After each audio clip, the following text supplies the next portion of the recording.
They finally do. The one thing they swore they'd never do again. They reach out, not because it's easy, but because something inside them misses you more than they want to admit. And then nothing. No reply. No call back. No sign you even noticed. You think they'll just move on, that they didn't care that much anyway. But what actually happens inside them, in that silence, no one really talks about. Because when the avoidant finally reaches out and you ignore them, it doesn't just hurt, it shatters the fragile bridge they were trying to build. Before their name ever appears on your screen, a storm has already started inside them. It's not casual, it's not impulsive, it's not just a text, it's a war. Avoidants don't reach out easily, they reach out when the loneliness starts to echo louder than their fear. They replay the memories, the last words, the look on your face before they walked away. And then something small inside whispers, maybe it's safe now. That whisper feels dangerous because for them, safety and danger feel almost the same.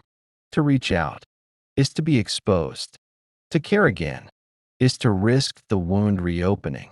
So when they finally hit send, it's not simple. It's them overriding years of self-protection. They stare at their phone, heart racing, telling themselves they don't care if you respond, while their whole body waits for that notification bubble. What you can't see is that their nervous system is already in chaos. It's scanning for rejection, analyzing silence, preparing for disappointment, even before it happens. Because for them, connection isn't comfort. It's danger, disguised as warmth. So they reach out carefully, maybe with humor, maybe something light. Hey, just checking in. Or, saw something that reminded me of you. But underneath that is a whisper. Do you still care? Is it still safe? Am I too late? Then comes the waiting, the longest part. At first, they tell themselves stories. You're probably busy. You'll reply later. It's not a big deal. But beneath those words is an old voice whispering, see, this is why we don't reach out. Because silence isn't neutral for them. Silence feels like abandonment in disguise. It confirms their oldest fear, that when they finally soften, no one's really there. And that's where the split begins. Half of them wants to fix it. The other half starts building the wall again. You won't see the panic. You'll only see the shutdown. Because for them, showing pain feels like losing control. And control is the only thing that ever kept them safe. So when you don't respond, it doesn't just sting. It reactivates their entire belief system. They tell themselves they were stupid for trying. They rewrite the story to survive it. It's fine. I didn't care anyway. It's better this way. I knew it would end like this.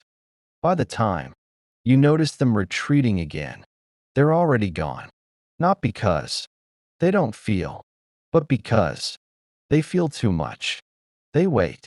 Hours pass, then days, and the silence stretches like an unanswered question, echoing inside their chest. Every minute that passes becomes proof that they shouldn't have reached out. They start reading between the lines of nothing. They analyze the emptiness like it holds clues. Maybe you saw it and didn't care. Maybe you're punishing them. Maybe you've already moved on. And yet, beneath all that overthinking, there's still a part of them that hopes you just didn't see it. That hope keeps them in limbo, half waiting, half pretending they're not. They check their phone too often. They open the chat. They stare at their own message. It looks smaller now, weaker, embarrassing. They feel exposed, like they broke their own rule. The rule that says, never need anyone again. So they start to defend, not against you, against their own vulnerability. They'll minimize it. It was nothing. I was just being polite. I didn't mean it like that. They rewrite what it meant so they can stop feeling what it actually meant. But the body knows, the heart knows, because reaching out wasn't small to them. It was everything. So when the silence lingers, it becomes rejection, not from you alone, but from the part of themselves that dare to try. It hits deeper than they'll ever admit, because this isn't just about you. It's about the past. Every unanswered message echoes with old memories of times they cried and no one came, of moments they needed comfort and got punished instead. So now, your silence doesn't just belong to you, it belongs to every person who ever made them feel like needing love was a mistake. They try to distract themselves. They'll work more, scroll more, sleep more, anything to quiet the noise inside.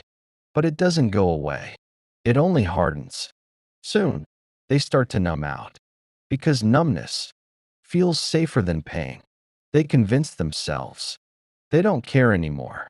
But the numbness isn't peace, it's self protection.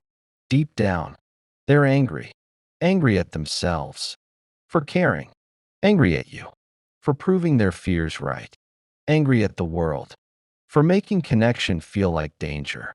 That anger doesn't explode, it freezes, it turns into withdrawal. You'll feel it. They'll sound calm, composed, unbothered. But beneath that stillness is grief, a quiet, frozen grief. Because they didn't just lose you, they lost the version of themselves that believed this time could be different. And yet, something strange happens next. Once they accept the silence, they start to rebuild, not outwardly, but inwardly. They begin to armor up again, brick by brick, boundary by boundary. They start to remind themselves why they don't trust, why closeness is dangerous, why staying detached keeps them safe. It's not conscious, it's instinct, a nervous system trying to return to what feels predictable, because predictability feels like safety, even if it's lonely. So they withdraw, not to punish you, but to regulate themselves. Silence becomes their self soothing, distance becomes their medicine. They'll start convincing themselves you were never right for them anyway. They'll pick apart the relationship until it makes sense to stay gone. This was bound to happen. They never really understood me. It's better I didn't get attached. And maybe they'll even start to believe it. But there's one thing they can't shake: the image of themselves reaching out. That one moment of softness, that one message, hanging there unanswered. It becomes a quiet scar, a reminder of what happens when they let their guard down. It teaches them, in the worst way, that vulnerability equals loss. And next time, they'll hesitate longer. They'll stop themselves sooner. They'll silence the urge before it ever reaches their fingertips. Because now, reaching out feels like self-betrayal. They won't tell you that. They'll just disappear. They'll go quiet again. And you'll think they stopped caring. But really, they started protecting. They start rewriting the story in a way that doesn't hurt. They tell themselves you were never going to stay, that they misread the connection, that they overstepped. They'll call it logic, but it's grief, wearing armor. And that's how they survive it, by turning the ache into a lesson, by turning the hope into a warning. Still, every once in a while, they'll think about you in quiet moments, when they see something that reminds them of you, when they hear a song that carries your name between the notes, and for a split second, they'll feel that same softness again. Then, they'll shut it down, because softness feels too close to danger now. They'll scroll past it, change the song, close the thought, and move on, or at least try to. But even in that numbness, The truth remains. They reached out because they cared, and your silence didn't erase that. It only buried it deeper. You see, for the avoidant, reaching out isn't just a message, it's a risk of being seen. When that risk meets silence, the pain is too complex to explain. It's sadness, shame, anger, regret, all tangled together in one wordless ache. They want to be angry with you, but part of them knows you don't owe them a response. And that's what hurts even more, because they realize connection can't be controlled, and that loss of control is unbearable. So they retreat back into what they know: self sufficiency, detachment, control. They become colder, sharper, more distant than before. And yet, somewhere deep beneath that distance, there's still that small voice, the one that once said, maybe it's safe now. It doesn't die, it just goes quiet, waiting for someone patient enough to hear it again. Someone who won't punish the reaching, someone who won't disappear. Because no matter how cold they seem, the avoidance still wants what everyone else wants: to be met halfway. They just don't know how to survive it when they aren't. So when they reach out and you ignore them, you don't just trigger their fear of rejection, you awaken their history of it. Every silence before yours echoes through them again. And the saddest part is, they'll never tell you. They'll hide the ache behind logic, behind control, behind silence. But if you could look inside them, you'd see it clearly: a quiet heartbreak, a small, buried hope, and a voice whispering, I shouldn't have tried. That's what it feels like for the avoidant.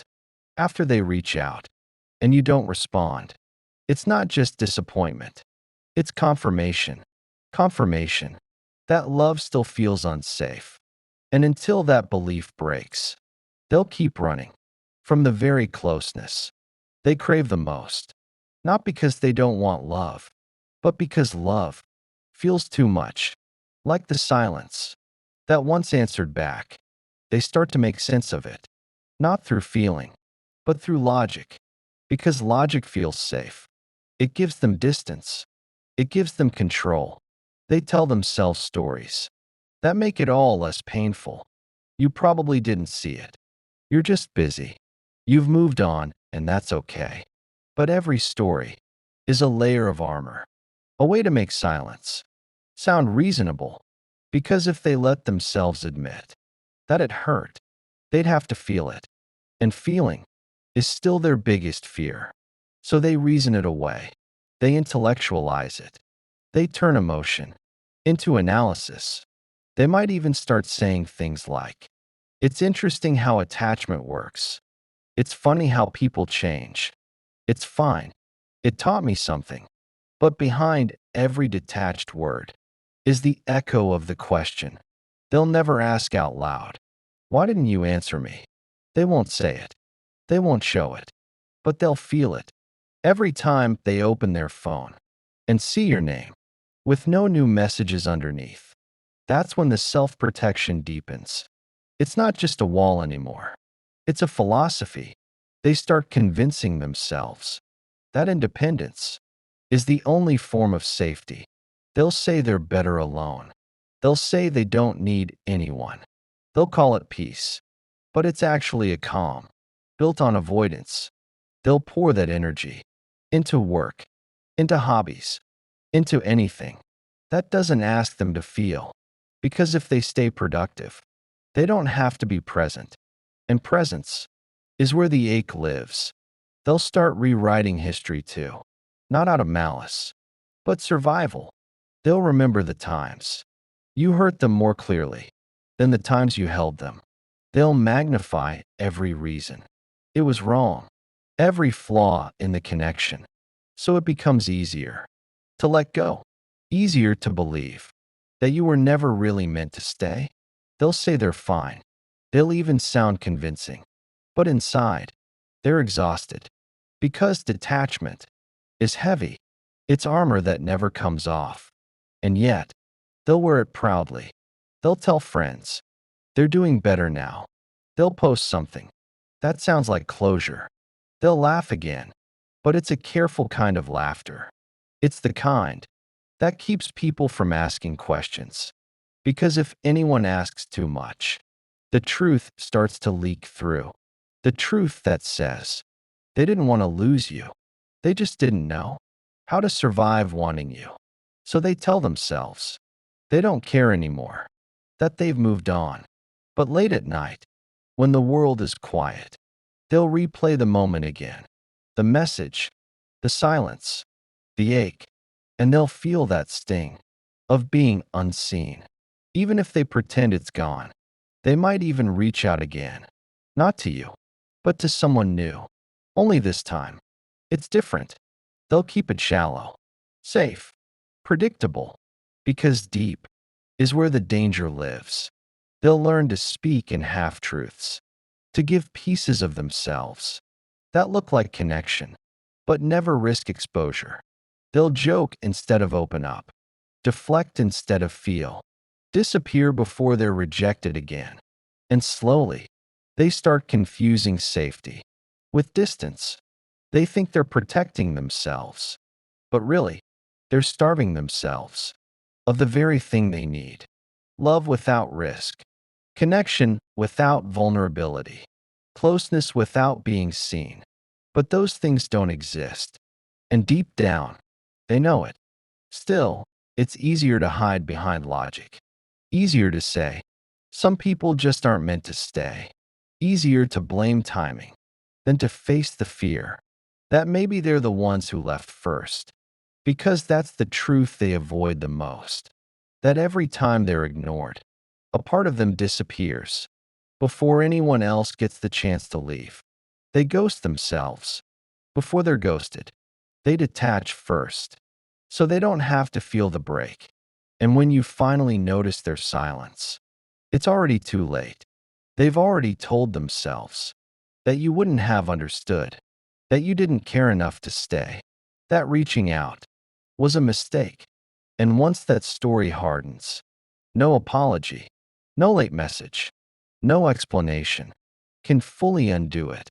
Because now the silence means something permanent. Now it's proof. Proof that connection always leads to pain. They don't hate you. They don't even resent you. They just can't touch what hurts that much. So they move on quietly, not healed, just hidden. And yet, somewhere inside, they still crave the thing they run from. They still want the text back, the call, the reassurance that they weren't foolish for caring. They still want to believe that someone could meet them halfway and stay there. But belief feels dangerous now because belief got them hurt. So they start living in half-truths again, half in, half out, close enough to feel connection, far enough not to depend on it. They build their life around control, predictability, quiet. But every so often, something cracks through. A memory, a dream, a song. And for a few seconds, the numbness fades. The walls drop, and they feel it all again. The hope, the risk, the longing, and then the fear.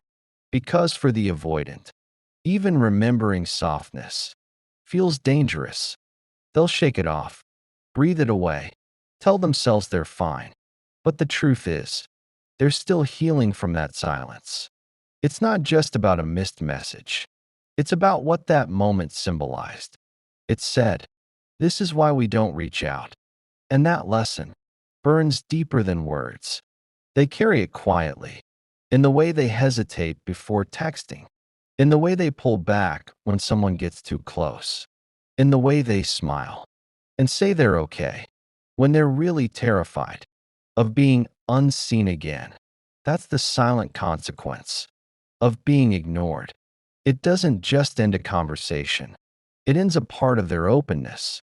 They'll start showing less, trusting less, feeling less, and you'll think they've become cold. But really, they've become careful because the last time They took the risk. The silence answered back. So they tell themselves, they're stronger now. And in some ways, they are. They've learned how to live without expecting warmth. They've learned how to self-soothe through distance. They've learned how to make loneliness feel like independence. But underneath it all, they're still waiting for someone to prove that it's safe to reach again. They won't admit it. They might not even know it. But deep down, that's the quiet truth. Every avoidant, no matter how distant, still longs for a place where silence doesn't hurt, where reaching out doesn't feel like a mistake, where they can send the message and be met, not ignored. Until then, they'll keep pretending, keep rationalizing, keep wearing the armor, because the alternative, to risk again, feels like standing unprotected in a storm that's already taken too much. They move on. At least, that's what it looks like. New routines, new focus, new calm. But silence has a way of staying. It hides in the pauses, between their thoughts, in the moments when everything else goes quiet. Because your silence didn't just end the conversation, it became the conversation, the one they keep having with themselves, the one that sounds like, maybe I said too much. Maybe I came off desperate. Maybe I should have stayed quiet. It loops quietly, like background noise. They'll go about their day, working, driving, laughing, but in the back of their mind, that moment still hums, like a song they can't stop hearing, even when it's not playing. Because your silence wasn't just absence, it was reflection, a mirror they couldn't escape. And what they saw in it wasn't you, it was themselves. All their fears, all their insecurities, all the parts they've been running from. That's what silence does. It forces them to face what noise once covered. And facing that is unbearable. They start to remember other silences, the unanswered calls from childhood, the moments they cried out, and no one came, the times they were told they were too much.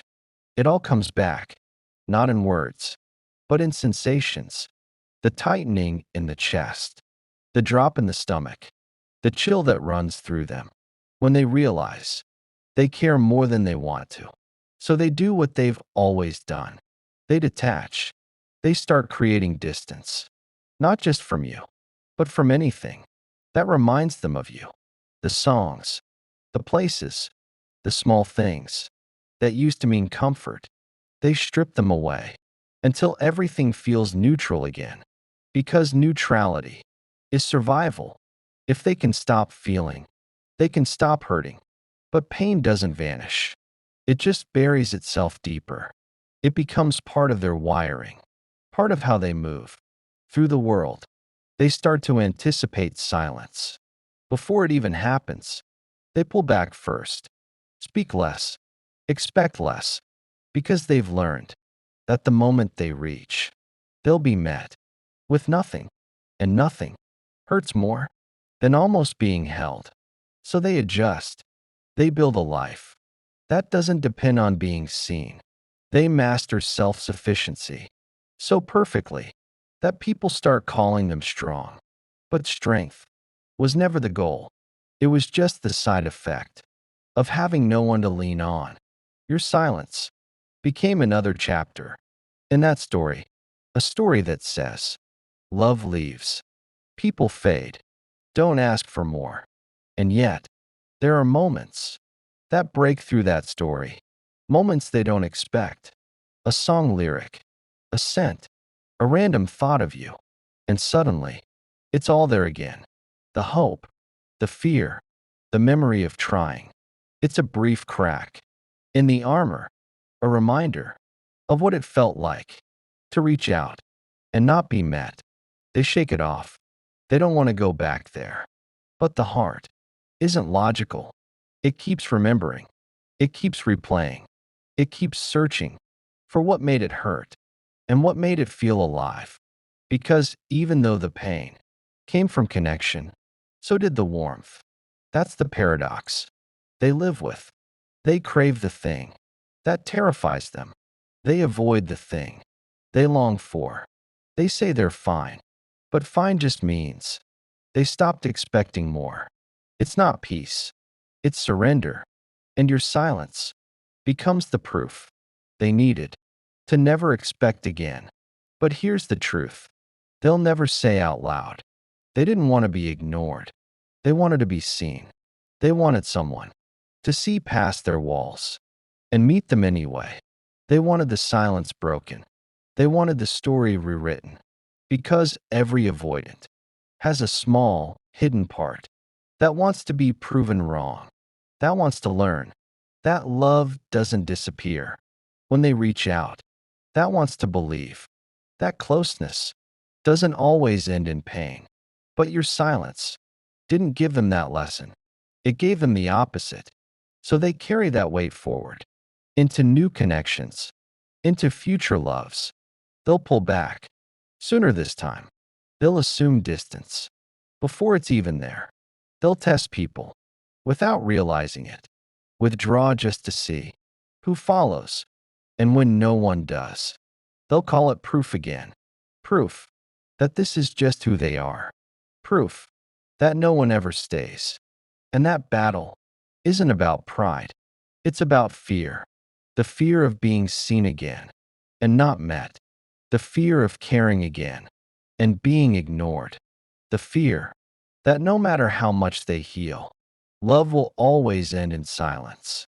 So they keep choosing distance, not because it feels good, but because it feels safe. But safety, without connection, starts to feel like emptiness. It's the quiet that used to protect them, turning into the loneliness that breaks them. And somewhere in that loneliness, a new truth starts to whisper. That maybe protection isn't the same as peace. That maybe silence isn't strength. It's grief, with nowhere to go. And when they finally realize that, healing begins. It doesn't happen all at once. It happens slowly, through moments of honesty, through the courage to not run from what hurts. They start to see that the reach itself wasn't weakness. It was love in its purest form, unarmored, unfiltered, real. And even if it wasn't returned, it was still a sacred act, because reaching out means the heart is still alive, still trying, still capable of connection. That's what they start to understand. That silence can't take away the meaning of what was offered. It can only test how deeply that love was real. And when they finally stop seeing your silence as rejection and start seeing it as redirection, they find peace. Not the kind that comes from forgetting, but the kind that comes from forgiving. Forgiving themselves for needing connection, forgiving you for not knowing how to meet it. And that's when the wall starts to fall, not through a reply, not through closure, but through truth. The truth that reaching out was never the mistake. Silencing themselves was. So they learn to reach again, not for you, but for themselves. They start to open, bit by bit, moment by moment, because they finally see that healing isn't found in being answered. It's found in refusing to close off the parts that still know how to love. And maybe one day, when they do reach out again, it won't come from fear. It'll come from peace, because they'll have learned that silence was never proof they weren't enough. It was just a mirror showing them where they still hurt. So if you're listening to this, and you were the one who reached out, or the one who couldn't respond, let this be your reminder. You can still heal from that silence. You can still rewrite what it means. You don't have to chase, and you don't have to harden. You just have to be honest about what that moment woke up in you, because that's where healing begins. In truth, in tenderness, in choosing not to let silence make you smaller. So breathe. You survived being unheard. Now it's time to start hearing yourself again. And if this found you, maybe it's because you were ready to.